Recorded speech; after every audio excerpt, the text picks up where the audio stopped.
So I know a lot of you have heard Joe Fuzzy get up here and like just totally rave about Shannon. And so now it's my turn because she is so awesome. And not just, yes, huge fan. And we all know she couldn't do half of what she did without all of her volunteers. So thank you to all them. And she still has a voice, believe it or not, so she is going to get up here. But I just want to say one thing, like, just watching her in action for a whole week like that, this woman, like, is so amazing with your kids. I cannot even tell you how great she is with them.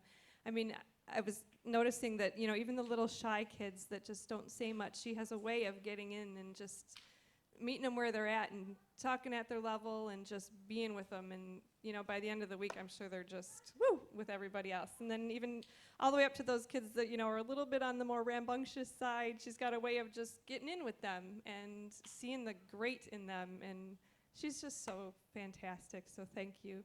Why don't you come on up?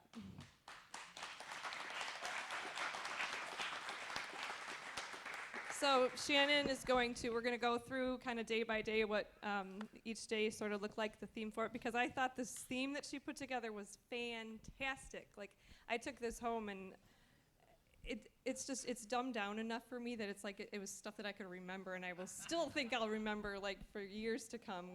So why don't you tell us what the theme was for the whole week?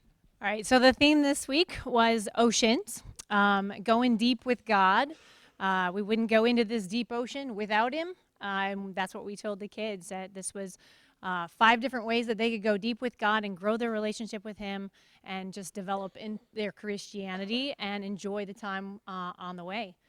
So the first day, each day has its own little sub-theme.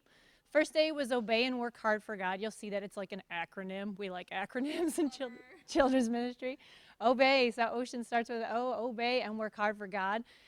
For this day, we looked at the life of Noah and the hard task that he was charged with, building a boat on dry land while everyone was making fun of him probably for it. So we talked to the kids about how life is not always easy, that there are hard things. God may call them to do a hard thing or stand up for them in a way that makes them a little uncomfortable. And so the Bible verse for today, each day, there's a Bible verse that we encourage the kids to memorize. Yes, with bribery. We have a great little prize box, and we try to get them to put that stuff in their minds, in their hearts. They just want to get a prize at the end of the day. I just want to make sure it's in there. So I can do all things through Christ who gives me strength. All the hard stuff that we go through as kids, as grown-ups, those things are going to come, but nothing is too hard when you have God. And so that's where we started. We started the week with, you got God, everything's going to be so much easier and so much better. Then we took each day to make it more memorable and more fun for the kids. We took a creature feature, a sea creature feature. So today, that first day was the sea turtle, and we showed them little videos. We shared some facts and stuff like that. And here's how we connected it. So I don't know if you guys know, but a sea turtle is born in a big hole on a beach. No mom, no dad are there to help them find their way to the ocean. They have it pretty tough from the get-go. So 60 days after their eggs are laid, they start to hatch and they make their way for the ocean, all the while trying to avoid all the things that want to eat them because they're an easy meal at this point. And so, you know, we connected that with the kids and said, look, sometimes there's going to be hard stuff, but we can do it. We can persevere, we can work hard, and we can be obedient to God in the process. Okay. Day 2. All right, day 2, celebrate God's amazing love. All right, so the Bible verse for this, I've come that they may have life and have it to the full. This is one of my favorite Bible verses of all time. It's because it's when God says, look, life is meant to be fun. It's not all rules and following, you know, doing all the right thing. Well, it is doing the right thing, but it's having fun along the way, enjoying each other, having a good time, living this life fully and completely. And So Tuesday, we always have at VBS, we have a full-on water day. This year, because it was oceans, we had water incorporated into a lot of our games and stuff. But there's always one day where we have just a big water slide and everything. It's a soaker day. They come in their swimsuits, all that stuff. That was our day. It was all about having fun. The games didn't necessarily connect to the Bible story or the verse or anything. Oh, well, it connected to the verse, and that they were supposed to just have a good time, and I think we did that. The sea otter is our ambassador of all things silly and fun, and I've ever watched YouTube videos of a sea otter. They are hilarious. They do the cutest things in the world. They're very playful. They enjoy playing tag with one another. They'll even incorporate another animal into their play if an animal is willing. And so they were our sea creature of the day. All right, day 3. Day 3, everyone sing praises to our God. So one way you can go deep is to recognize his love for you and to thank him for it. So we looked at Jonah. Phil did a great job of talking about Jonah a few weeks ago, and just the magnitude of forgiveness and grace and compassion that God has for his people. We want the kids to realize that, and we also want them to celebrate it and praise him for it. So we looked to the humpback whale that day. The humpback whale sings songs. We think that they sing songs maybe for one particular reason, but I say, who knows? God designed them to sing. Maybe they are example of praising him. You know, they put together these awesome like clicks and groans and whistles and all that kind of stuff. We can put amazing things together, as you saw in that video. So, Day 4. day 4, amazing is the power of God. All right, getting kids to realize that God moves and does incredible things. It's easy to find places in the Bible where God does something miraculous. And for this day, we looked to Moses. And God used Moses in a number of ways, but one of the coolest ways he used Moses was to part the sea for the Israelites. Israelites are running out of Egypt. They're trying to escape, and the Egyptian armies chasing after them, and they find themselves between a rock and a hard place, basically. They got the Red Sea and nowhere to go, and God makes this incredible thing happen. He makes the waters part. This one's a bit of a stretch for the connection, so just bear with me. This is what we do in children's ministry. We really stretch it a little bit to make it something that they remember. So the oyster makes a pearl, but do you know how they make a pearl? They're a soft little animal inside of a shell, and when a grain of sand gets inside, it makes them extremely uncomfortable, and they put this chemical over it. I think it's called nacre or something like that. They continue to cover it and cover it and cover it until it becomes this hard, smooth, round, and very beautiful pearl.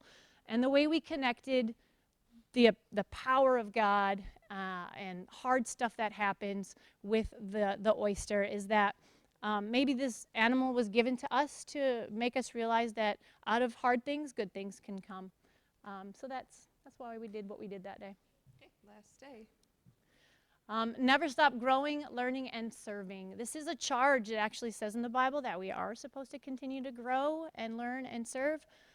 So we take that very seriously with our kids. And Jesus is, when he knelt before his disciples and he cleaned their feet, it was an act of service. And it wasn't just to get them to be nice to one another. It was to help, to show them that no one is beyond serving, that we should serve regardless of social status or economic means. We should be out there serving one another, all people. And the lobster, this is another one that's a little bit of a stretch. So the lobster, we asked the kids, how does a lobster grow if he has a hard shell?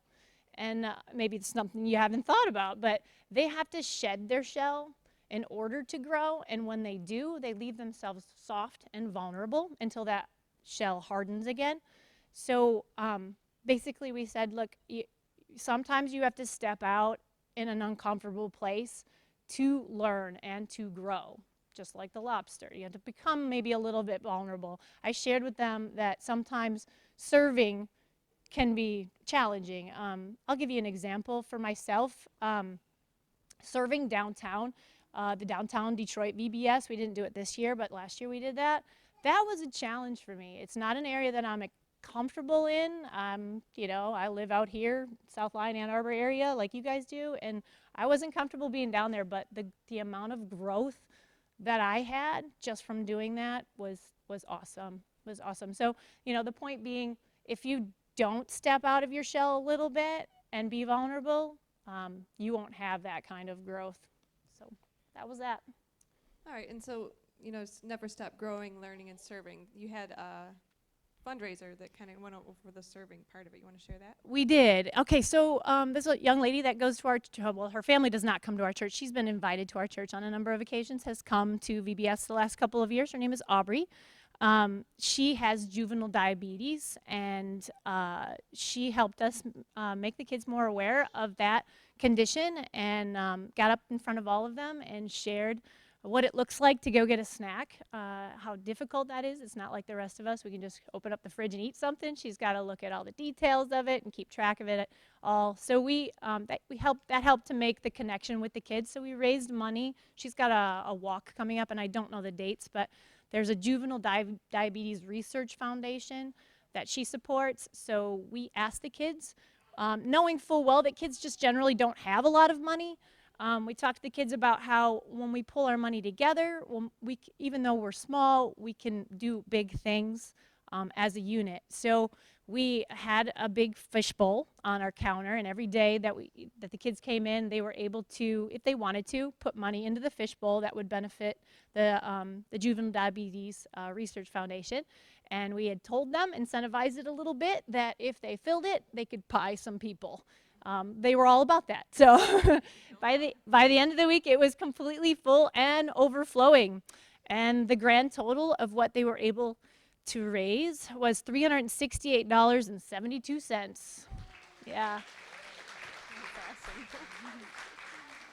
How about the amount of kids? How many kids did you have this year? All right, so we had 63 kids, elementary age. We had 22 teenagers. We count them as our kids, too. And then we had about 11 adults that were here throughout the week. So 96 people. That's not including the daycare that actually jumps in and participates a little bit here and there with us, too. So, yeah, there were a lot of people here. It's awesome. And, the cool thing, this is the cool thing.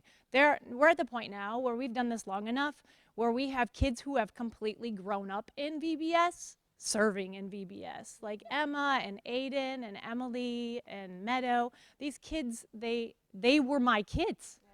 And now they're the teen leaders, and they are the ones that make it amazing. They honestly do. They carry these kids around all week long. They're exhausted by the end of the week. They're super patient and loving. They're awesome. Yeah, but Kayla, I don't think I ever saw you without a kid on your back or shoulders or whatever.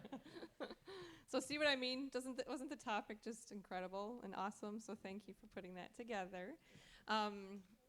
So as far as like your goals for the week, like what you had in mind to accomplish, and like, did you meet those goals and expectations and stuff? Yeah, totally. My goal is obviously to get the kids in here to teach them about God and apply it to their lives. Where does God fit in with a kid that's running around in elementary school? But ultimately, my goal is that they want to come to church, that they look forward to coming to church because it's fun. That's my main goal, and I think we reached that. I had Maddie Nochel said, "I think, aren't we supposed to do 2 weeks of VBS every year?"